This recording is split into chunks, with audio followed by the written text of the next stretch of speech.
Et il y a une question qui n'est pas répondue totalement encore, c'est celle qui demande à savoir qu'est-ce qui nous fait penser que le président Faure Gnassingbé est le meilleur candidat aujourd'hui.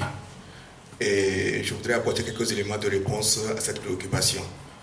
Et le parti uni a à sa tête le président Faure Gnassingbé.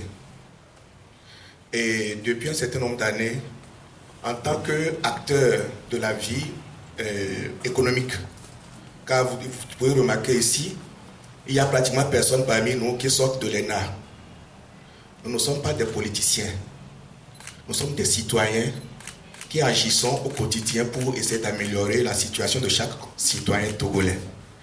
Et donc, quand ce mouvement a été lancé, et personne n'a cru qu'on pouvait faire quoi que ce soit. Mais nos idées étaient claires.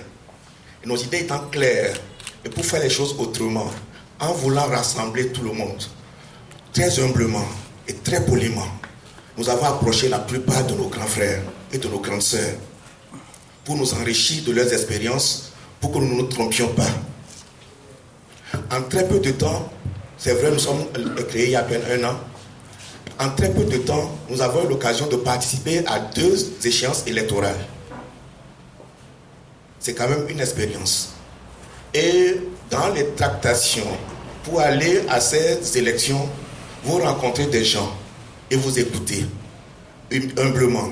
Mais quand vous écoutez, certains de nos parents togolais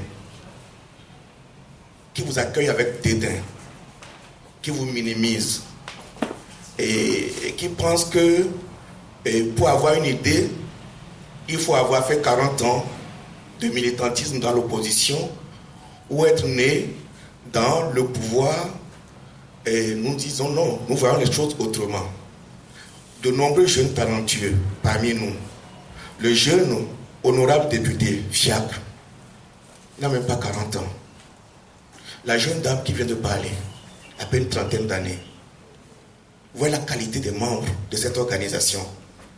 Alors, qu'est-ce qui peut permettre que ce talent puisse éclore au bénéfice du peuple? Nous avons analysé comme les opérateurs étrangers analysent les indicateurs de développement au Togo.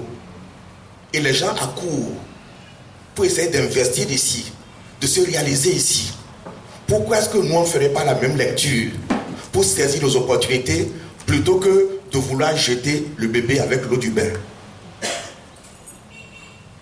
Donc c'est fort de toutes ces analyses, de rencontres multiples, que le Bureau national a mené de longues réflexions pour dire voilà, nous sommes appelés à croître, voilà un candidat qui nous rassure par les actes qu'il pose et par le cadre qu'il a établi.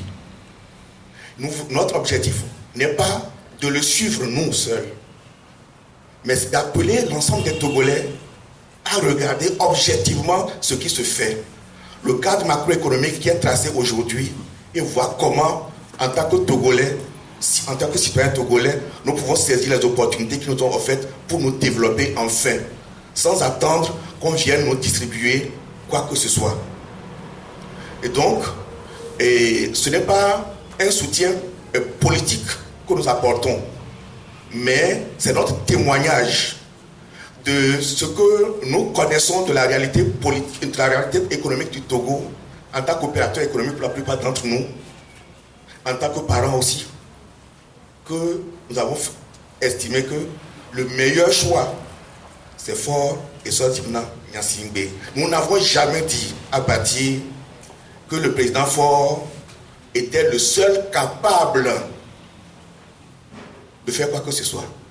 Mais nous reconnaissons en lui, je vais finir avec ça, sa volonté manifeste d'amener vers lui tous ceux qui sont capables et qui ont la volonté d'agir en faveur de ce pays. Donc, en tant que personne voulant unir ses enfants et son entourage et l'ensemble de ses concitoyens pour bâtir ensemble, nous nous y retrouvons bien en apportant notre contribution qui nous est particulière. Je vous remercie.